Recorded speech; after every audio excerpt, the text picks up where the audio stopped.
सैया तोहर भेलो छौरी सिंगर बाय सेठ दीवाना कैमरा वाला गे सैया तोहर भेलो छौरी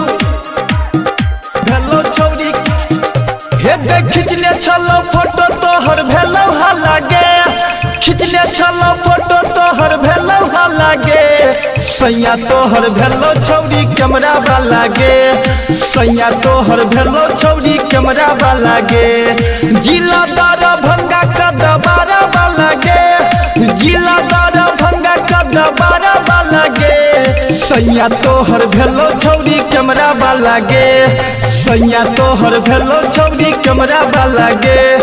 सैया तोहर भेलो छौरी कैमरा वाला गे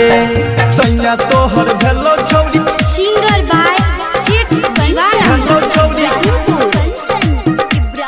कैमरा वाला गे सैया तोहर भेलो छौरी कैमरा वाला गे जादू कौन चलैला छौरा पैट गेलो गे चुमा चुमी कइला नै लेट भेलो गे जादू कौन चलैला छौरा पैट गेलो गे चुमा चुमी कइला नै लेट भेलो गे गेलो पिछुआरी छौरी भेलो हाला गे गेलो पिछुआरी छौरी भेलो हाला गे सैया तोहर भेलो छौरी कैमरा वाला गे सैया तोहर भेलो छौरी कैमरा वाला गे जिला दरभंगा का दबारा वाला गे जिला दरभंगा का दबारा वाला गे सैया तोहर भेलो छौरी कैमरा वाला गे सैया तोहर भेलो छौरी कैमरा वाला गे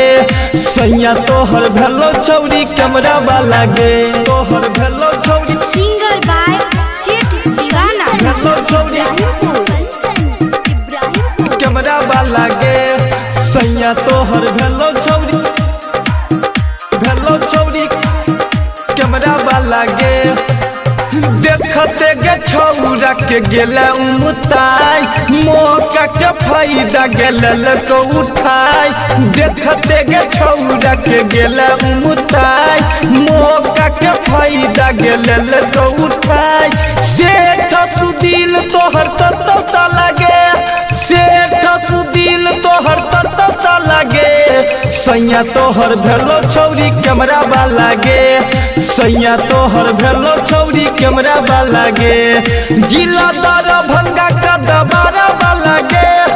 जिला दरभंगा का दबारा वाला गे सैया तोहर भेलो छौरी कैमरा वाला गे सैया तोहर भेलो छौरी कैमरा वाला गे सैया तोहर भेलो छौरी कैमरा वाला गे रिकॉर्डिंग स्टूडियो सेठ दीवाना कदवारा।